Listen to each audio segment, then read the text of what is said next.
spell it right? Yes, perfect. Before I mess it up, this is Dr. Kukreja. Did I say it right? Yes, perfect. Yes. And Lauren with a long last name. I appreciate you all coming today. Thank God that we're here today. We're going to get started with sort of like a timeline on what's all has been transpiring. I know you're probably thinking something's going to happen today that ain't going to happen. I don't know where you get the news from. But we're going to kind of break it down to you like we did our team. And it was so wonderful seeing the team yesterday. My God, it was so darn wonderful. Bucky compiled a wonderful video to let them know every step of the way so we wouldn't have to explain every detail, but it was phenomenal. I wish we could show you all that same video. It was extraordinary. I think Bucky's going to put it on his YouTube channel soon after this, but let's get started. Let's kind of give them, let's walk them through. Can we do that? Is that okay with you all? That we walk you through? Let's go, Law. Okay, so as you guys know, Coach has his other health issues, his vascular stuff. So every year, Coach goes for a CT scan of his vascular pattern to make sure, you know, the blood clots are away. So with this scan, everything turned out really great from the vascular side. About 2 weeks later, we get a text from his primary care doctor that said, I need to talk to you and Coach. We need to refer you guys to a urologist. So about 3 days later, we go see a urologist. They go in for a quick procedure. The urologist told us, hey, within 10 minutes, I can tell you guys if he's gonna need another procedure or if we just need to do these follow-up appointments. And the doctor told us, okay, you guys are going to need another procedure. I'm gonna refer you to my colleague, Dr. Kukreja. But at this point, you have a bladder tumor. And from there, we'll go get it removed, and then Dr. Kukreja, it was, go ahead. Yeah, so we proceeded with removal of the bladder tumor. It showed a very aggressive, Let's high... go backwards because you guys gave me options that scared me to death. Oh, well, once we knew. We'll get there. I I'll get there. Okay, I'm sorry. We removed the tumor. It was very high grade, invading through the bladder wall, not into the muscle layer, something we call very high risk, non-muscle invasive bladder cancer. So we did discuss options. We discussed some options of treatment in the bladder, and we discussed bladder removal as well. Given his commitments to his family and to the team, elected to undergo a bladder removal. We performed a full robot-assisted laparoscopic bladder removal and creation of a new bladder. And I am pleased to report that the results from the surgery are that he is cured from the cancer. You can clap, it's okay.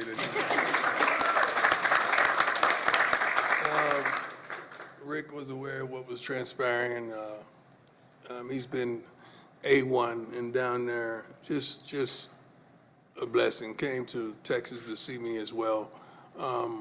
But this was not an easy task because it was a changing kind of a lifestyle. And with Lauren and I coming from Jackson, this is how many surgeries?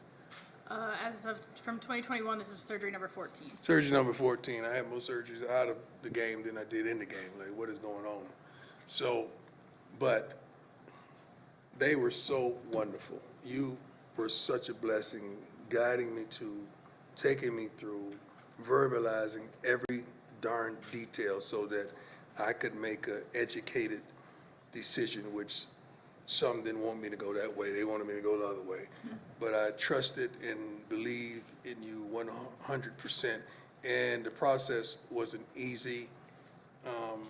Just like it was some scenes that you saw, all the bull junk that transpired on draft day. It wasn't just that.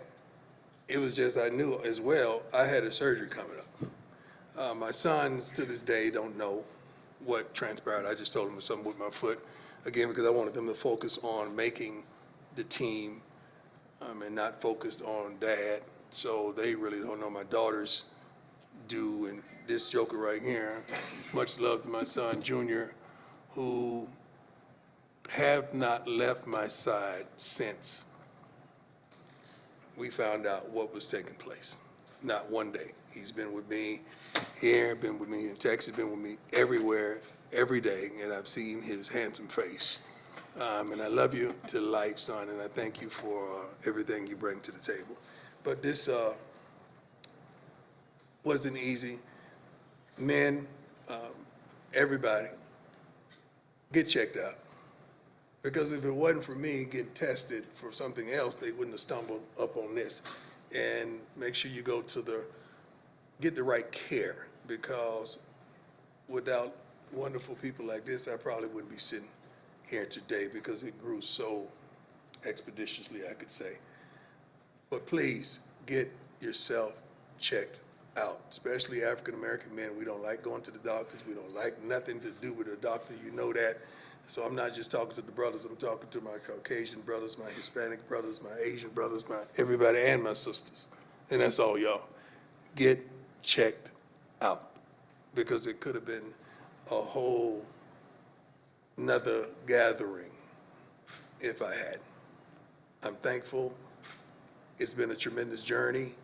It's been tough. I think I dropped 25 pounds. I was like a Atlanta Falcon Prime at one point, you know, and just dealing with the catheter, dealing with all the stuff that I had to deal with. And right now I'm still dealing with going to the bathroom. Like, it's a whole life change. Like, I can't, and I'm gonna be transparent, I can't pee like I used to pee. It's totally different. And she not only is a blessing, but she provided other persons that have gone through what I've gone through, so that I could talk to them and get some solace and understand like what I'm facing, not just from a doctor, but from another individual. And to have that had been told, like, it's a totally different life. I mean, thank God. I depend on depend. You know, if you know what I mean. I truly depend on depend. Like, I cannot control my bladder. So I get up to go to the bathroom already 4 or 5 times a night, but then I'm sitting up there waking up, you know, like my grandson. We in the same thing, you know, we got the same problem right now. We going through the same trials and tribulations. We're trying to see who has the heaviest bag at the end of the night. Like, it's ridiculous. But I'm making a joke out of it, but it's real. Like, it is real, it is real, it is real. So if you see porta potty on the sideline, it's real, okay? I'm just telling you right now, you're gonna see it. You're gonna see the practice, you're gonna see one, because it is unbelievable. Like, dozing off and waking up, first thing I'm grabbing my crotch to see if I peed on myself. And it's just totally different. And I know there's a lot of people out there going through what I'm going through and dealing with what I'm dealing with. And let's stop being ashamed of it. And let's deal with it. And let's deal with it head on. And there's so many other companies out there that do a wonderful job, but I'm thankful that, you know, we have a relationship with Depend, and we're making some other products, trying to make other products that to help all of us through. But it's been tremendous. These two, Lauren came down to Texas and was there with me during it the whole way, up walking our miles in the morning, because Doc made sure you better walk, you better be active, and we did it until it was some points that I couldn't even get out of the bed for a week at a time, you know, but she was there. I remember yelling 2 o'clock, oh, Lord, you know, because I have 2 bags, right? Mm-hmm. One was what? Both were urine, but one it was filled quickly. Very quickly. Yeah, like blood in urine. It just looked bad, you know, and I'm fishing with 2 bags. You know, I'm trying to make life happen, and couldn't come around my team, and I wanted to be here with my team. I wanted to see the new talent that we brought in. I wanted to see them work, see them train, coach them, and I couldn't, but slowly but surely I built myself back up to where I'm able, I'm strong, I'm ready. I'm still probably about 12 pounds down. I'm gonna get that right. I'm gonna fill these overalls up like no other. But it has been a tremendous journey, and I'm truly thankful that God is so good. God is so good. You have no idea.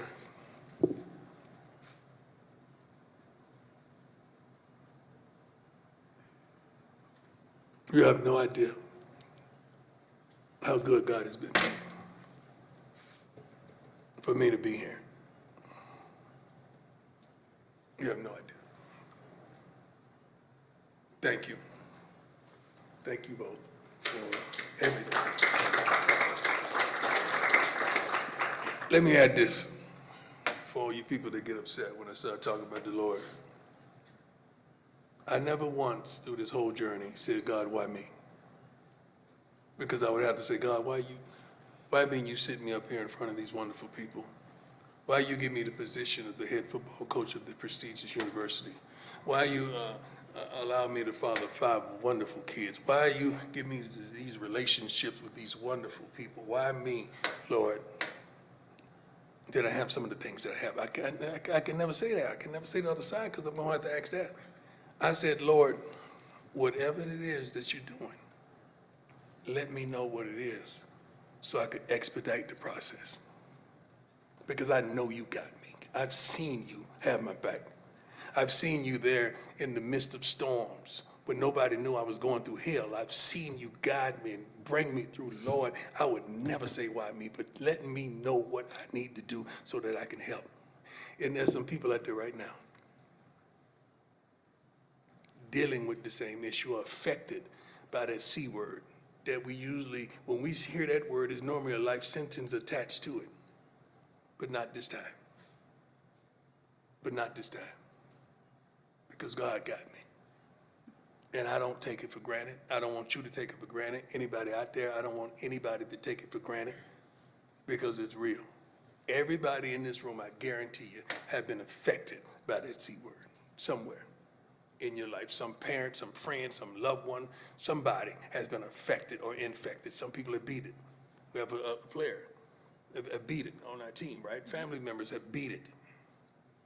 And I be darned, I think I will have a wonderful team, ain't it, Doc? We gonna beat it, ain't we? It's beaten. It's beaten. Amen. Constance, I thank you. I thank you. I thank you, Sarah. Thank you. I thank you, Sam. Everybody in my corner on my team. I thank you for this wonderful university, for backing me, just giving me time to heal and to come back, better than ever. Now, questions. Let's go. Start with Romy. Coach, wonderful to see you. Wonderful to see you too, Rob. Congratulations on the I great see news. you've been cheating on us with the Broncos. Well, but not today. I left I that. appreciate that. Always. A question for you and also a question for Doc. For Doc, just curious, moving forward, what does this look like? Does anything change in regard to his day-to-day? And then, Coach, as you look through, you're talking about you never said One why at a me. time, Rob. You know I Okay. can't remember that kind of Okay. stuff. All right. Yeah, day to day, I think will, for most patients, becomes just a new way of life. But outlook, very good. We'll just keep them on routine surveillance scans. Other than that, nothing else. And help me with this pee problem. Coach, as You guys think a plan. Like, I'm too old for this. As you look back and you said you never asked why me, you've always been this very Right. positive person. When you look at the challenge outside of the physical challenges, kind of mentally, emotionally, what has been the biggest challenge for you in this process? Getting people to understand that it ain't about me. It's about y'all. Everything I deal with is like a tool to reach more, to affect more, to challenge more, to love more, to give more. That's what this is about. This ain't about me. Because for me to go through this, the devil had to ask God, have you considered my servant prayer? That's Bible if you don't know. Go ahead and try it. I know he gonna praise me. I know he gonna magnify me. I know he gonna glorify me. And that's what has transpired. So I don't mind going through the afflictions I go through because I know the result. And we helping some folks today. There's some folks right now calling the doctors, scheduling checkups. There's some wives out there saying, baby, I told you. It's some whosoever wills that ain't been to see a doctor in years, but they gonna go get a checkup. Because if it could happen to Prime, baby, it could happen to you. That's what they're saying. They may not have the speed. They may not have the ability to maneuver, but they got that will to make it. That's why. Miss you, girl. Hey, Coach, over here, sorry. Pat Graham, Associated Press. Two-parter, I'll just ask the first one first. And that's, you had a very powerful video yesterday your son put out about, planning for a will and how emotional that Yeah. was. Can you, going back to that moment and to this point and being cured in this announcement, could you have imagined this point and what was that journey like? And when hearing the words, hey, this is cured, what did that mean to you? Well, first things first,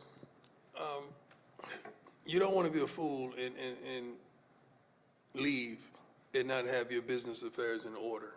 So, matter of fact, Lauren was there as well as my attorneys. And the funny thing is about that, you sitting up there ranking your kids again. Let me see. Shiloh deserves how much? Bossy, she left Colorado to go elsewhere. Let me see. Like you really going through this stuff. Making sure your mama's straight. Yeah, I'm serious. You rank your kids too. I'm not the only one. So you had to deal with that and going through that. So you're straight. But the second part of that question was. Basically, just reflecting back on from that point to this point, I mean, how, I guess, the range of emotions you experienced when you were I'm always cured. positive, man. I would get upset when my body don't allow me to do the things that I want to do, and she can attest to that. I mean, you got to understand, I'm out in the morning at 7 a.m. Lauren, let's go, baby. Let's hit this walk. Let's get this walk. And I got 2 bags full of blood and urine with me walking. I'm like, let's go, because you know what? Doc told me I got to walk, right? Yep. And I walked with 1.3, right? At least 1.3 a day. At least 1.3. Yeah, so until the times that I couldn't. So I never look down. I'm always looking up, and I'm always trying to go get it because I want to be the best prime I could be for everybody, And then my second part was, sorry about related to football, but you have a great coaching staff. How much have you relied on them, and how much will you rely on them this season, maybe to help out? I don't have to rely on them. I'm back, baby. I'm back. I don't rely on them no more. I'm going to be with them. The Bible says, remember the rod and thy staff, they comfort me. Okay, so we're going to comfort one another.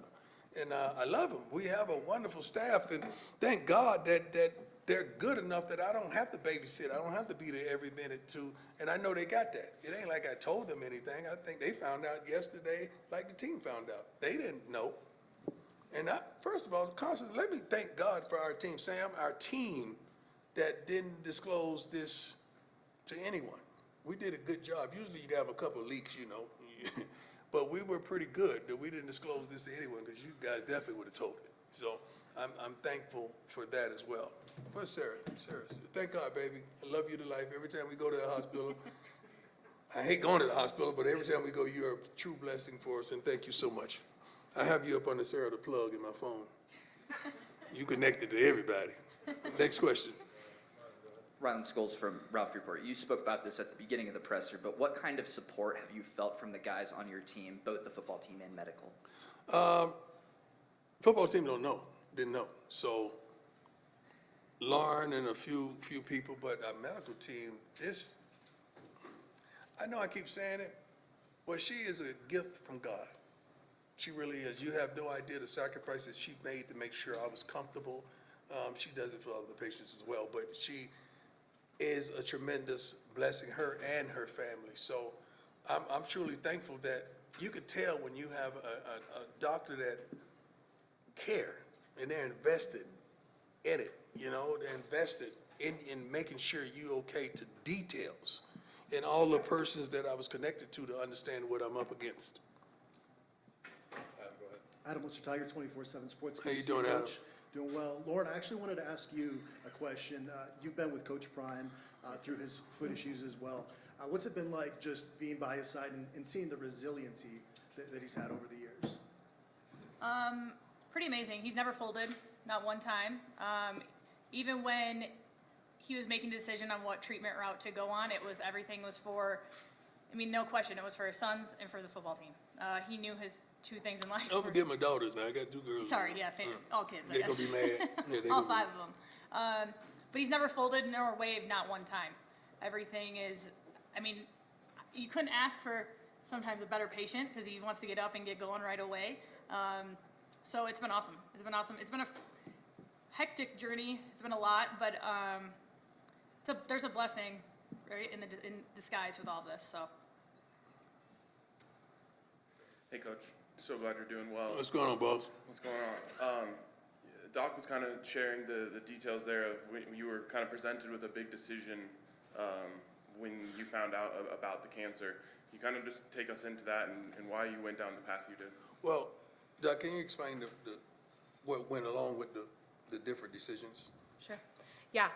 So the type of cancer he has a very high recurrence rate, and there can be progression as well. So the options for that type of cancer is to treat it within the bladder, which would be a long series of treatments, 3 years coming down to my office, getting the treatments in the bladder, with still a 50% chance of recurrence. And so that was when we talked, his values did not align with that. His values aligned with being there for his family and for the team, and wanted to move forward with the curative option, which was the bladder removal.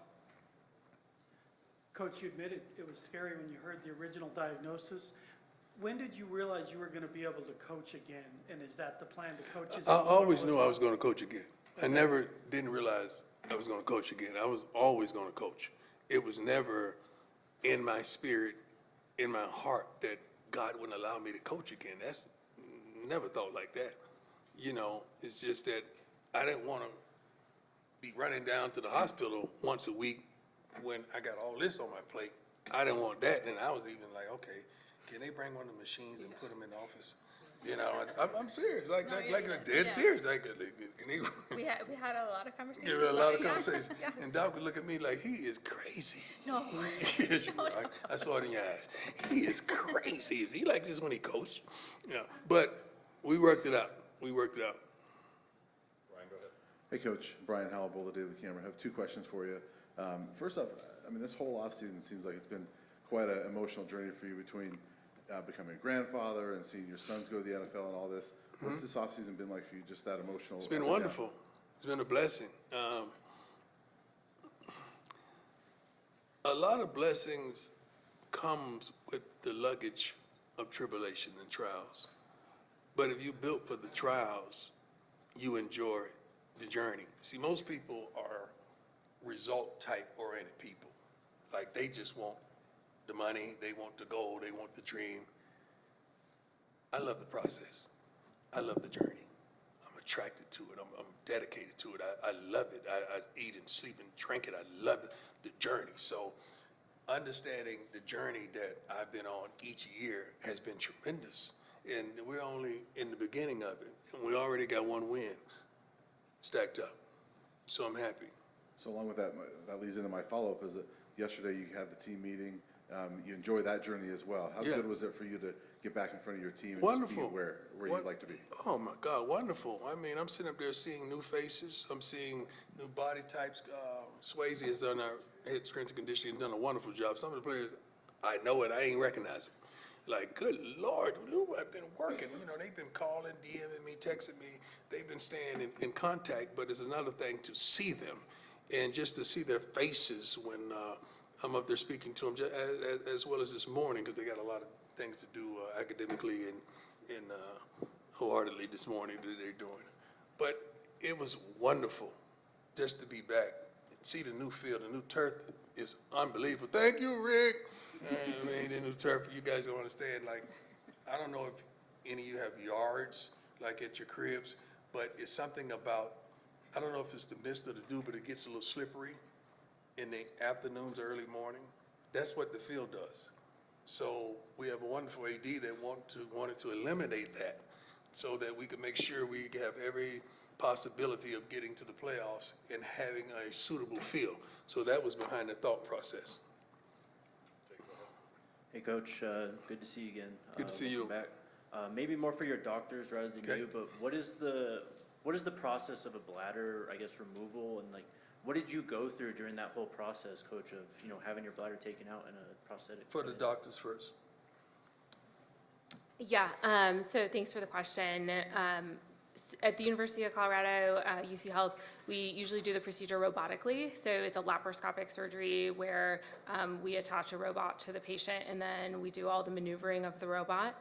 And then once the bladder comes out, we also take some lymph nodes, make sure it hasn't spread, and it didn't.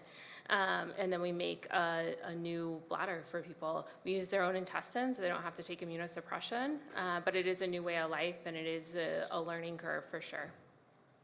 And you gotta understand when all that is going on, you finally wake up and you try to move, it feels like everything inside of you. I think we we have clips of this stuff. We got receipts to everything. But it was dynamic, it was tough. It wasn't a cakewalk, it wasn't easy. Even using the bathroom thereafter was a challenge because they wouldn't let me leave until I used the bathroom. So thank God we got that through.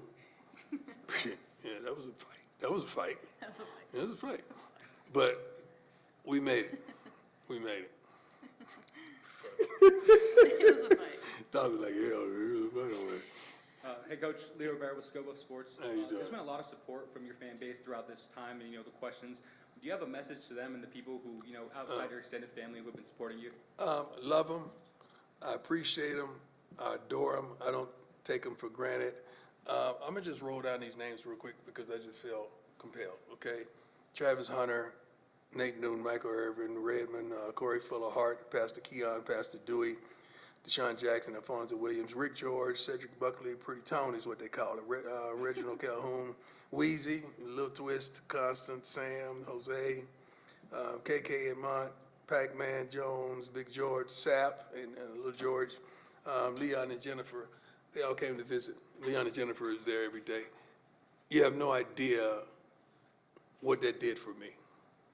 Just to get visits. First of all, I didn't want to see anybody. I'm 180 pounds soaking wet at that time. I didn't want to see nobody. I didn't want to see nobody seeing me down, and I'm barely moving around the house, walking like Fred G. Sanford. And the G ain't for good. And it wasn't a good look, and I like to be strong and I like to be me. But I'm thankful that they came to give me love and support and to pray for me. DC Youngfly called me this morning, prayed for me. Like, he called it down from heaven. DC, I love you, boy, and I appreciate you. Let me tell you something. Randy Moss called me every other day to make sure I was straight. Randy Moss prayed for me. He and his wife told me what I need to be doing. He's gone through some things very similar, but Randy Moss, man, I love him to life, love him more than ever. I prayed, he told me he's gonna come to the game this year. I pray that, but he gave me so much strength and so much guidance and so much love, respect and appreciation. Thank you, Randy. I really appreciate you. I really do. But there's so many people reached out, to me, DM me and text me and try to get at me. I think we changed numbers a couple of times. We got one more number change as well, so I apologize to those of you that I hadn't got back to, but it's going to be another number change. I'm just letting you know. Yes. So this is a scary diagnosis. I understand if you don't get early detection like we do, it can be as dangerous as some of the most deadly cancers. Yes.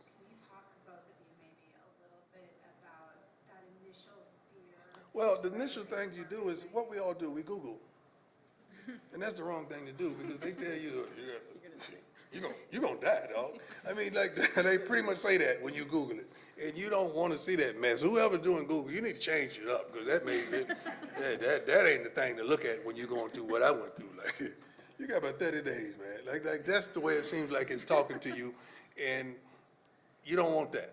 And you got to. That's why you got to rely on your faith. You got to rely on your faith and these wonderful people that's telling you the truth. I'm like, Doc, shoot it straight. When they start turning their head to the side, it's getting ready to come. It's real. But she never falsified anything. She told me what was 100 and never said, well, you should do this and you should do that. She just explained everything to me so that I can make the decision that I felt like I needed to make for me and my family. Great question. Couple more, Jeff. Can the doctor address that as well? Yes. How scary this cancer is? Yeah, so The bad side of this cancer is, if it does progress to the muscle, the rate of metastasis is about 50%. Only about 10% of people live 5 years, even with our current medical treatment, if it metastasized. So, very lucky to have found it at this stage where it was still, I could say the word cure, because I don't use that word lightly as a cancer doctor. And I think, there's a lot of patients where we don't have that same conversation. So I'm thankful for the checkup, and I fight them on going to get the checkups. So I'm telling you all again, please, not just you people out there watching, but you people in here, get checkups. Please go get checkups. Do you want to share the timeline on the checkup versus the surgery or not? Just How go ahead, give us- quickly, how much time Go did you ahead. have to make that decision? Yeah, we were in spring ball during the time. So he had the imaging beginning of spring ball or mid-spring ball. By beginning of May, we were already, the surgery was already done. So it went quick, within a month, less than a month. Yeah. Over to your right, for you and the doctor, if possible. Chip Legwell, ESPN. I've known several people, including my dad, who've had this, and they often speak of the frustration of just dealing with the day-to-day of going to the bathroom or other activities you took for granted. Did you have that frustration, anger at any point during the initial? No, I thank God for the pen because I got help. But early on, no. Now, early on, I tried to do my own thing and order me some drawers off Amazon that was gonna catch the pee at night, and they didn't do a good job. Didn't do a good job. And now my housekeeper's gotta come and change the sheets every day. But it's tough. But I was warned about the trials and what I'm gonna have to go through. And it's a whole new lifestyle. That's pretty much how Doc explained it to me. It's a whole new lifestyle. I already have a new lifestyle. I got 8 toes, man. Like I'm sitting up here talking to you with 8 toes. Like, and half of my legs are cut out like shark bites. So I'm built for this, man. I'm built for this. I'm the gentleman standing right by you just went through some trials and tribulations, and he's standing up there looking as good as me with his hat on. So I pray for him, and I love him to life, and he's a champion to all of us. He's fought back, and now he's back on the horse, literally, and he's doing his thing. You've kind of touched on it, but what was it like staring death in the face and dealing with the reality? I didn't stare death in my face. I stared life in the face, man. Man, you think I'm playing when I tell you I'm God's guy. I really am. I'm allowed to go through these trials and tribulations so that I could touch and reach and bless people with my words, with the energy, with that thing that God gave me. So I never thought about no death. I had to make a will because I want to be a business. I want to be a good steward, for my kids and for my family.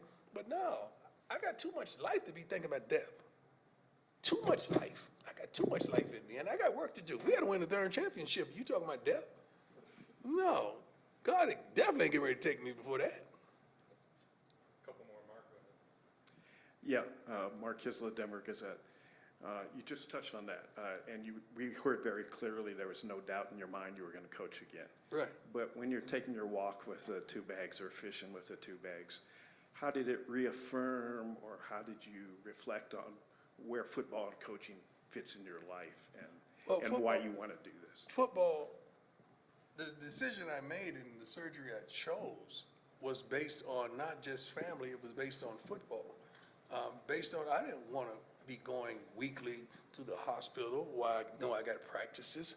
So football is in there. My faith is number one. Football is somewhere down the line, behind family and all of that, but my faith is definitely number one. So I never second guessed that, and we're here, man. Too blessed to be stressed. Coach, you and I have talked enough to know that where you and I both sit, we look at those opportunities for testimony, which you're certainly doing here today. What were you, or how were you communicating with your team during this time when there wasn't much information out there? What are you saying to them now about this? I wasn't really communicating with my team much because I didn't FaceTime because, even with my kids, I think I made a mistake in FaceTime Shador one time, and he's like, "What's wrong with you?" but I didn't do it with my team, but I talked to them, and, but sometimes I would talk and my voice was really raspy, and I really, you could tell I was sick. But just the message of hope I've always exuded. Just the message of, I'm gonna make it, I'm gonna get through this. Well, let's just stay focused on what you got, because I'm gonna be all right. That's pretty much was my message, and I would keep in touch with the different coaches and challenge them to go to the next level. In my absence, they didn't know what was going on. They just knew it had to be something if I'm not here, because they know I love to sleep here, not just coach here. Coach Prime, Kelly Worthman with CBS Colorado. Question perhaps for both you and the doctor.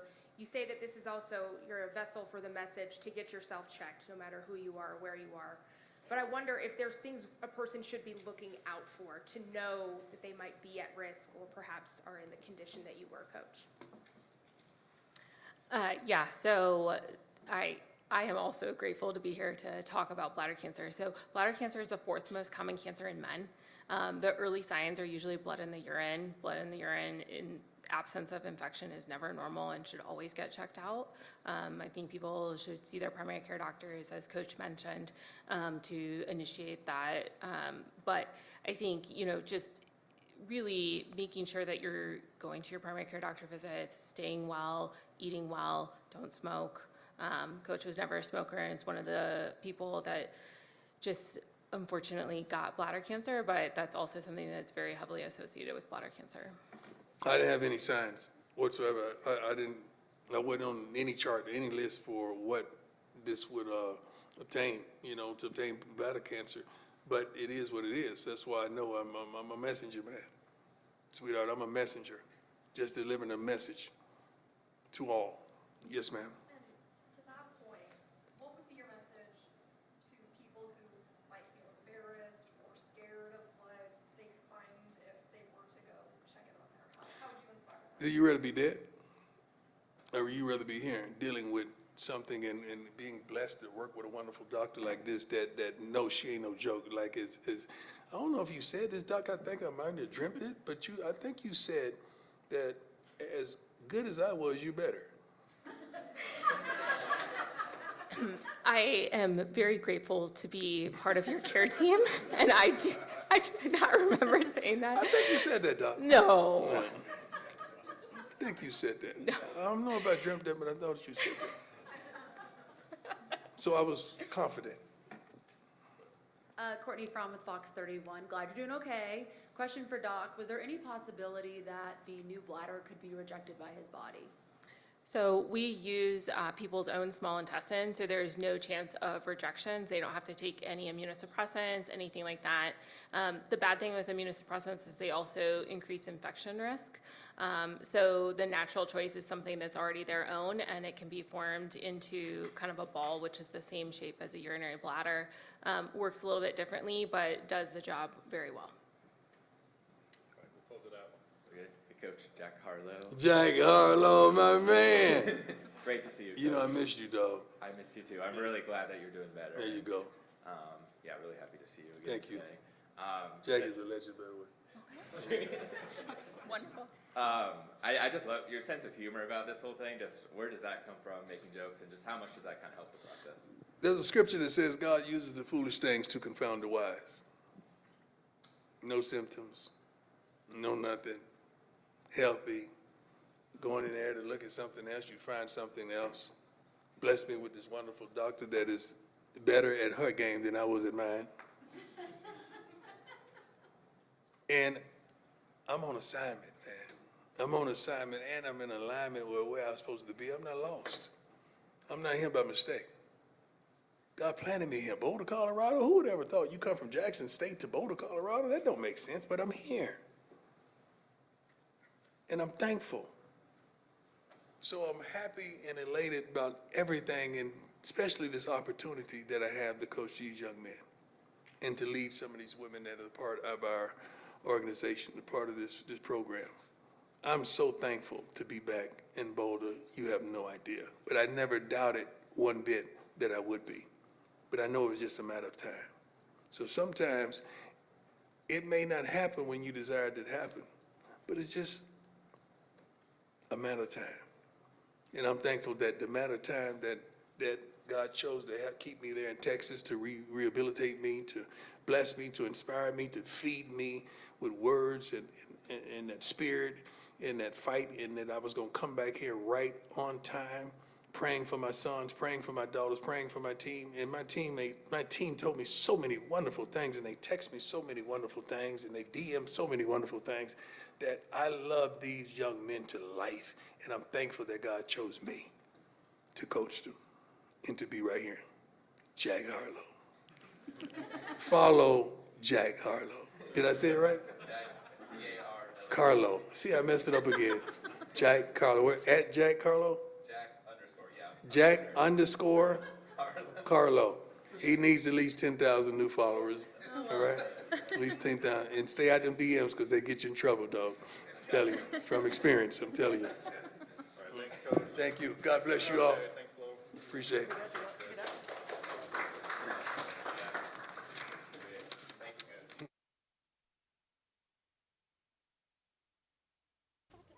One time, like last year, yeah. And you also know Bo Gamble. Yeah, so he's like in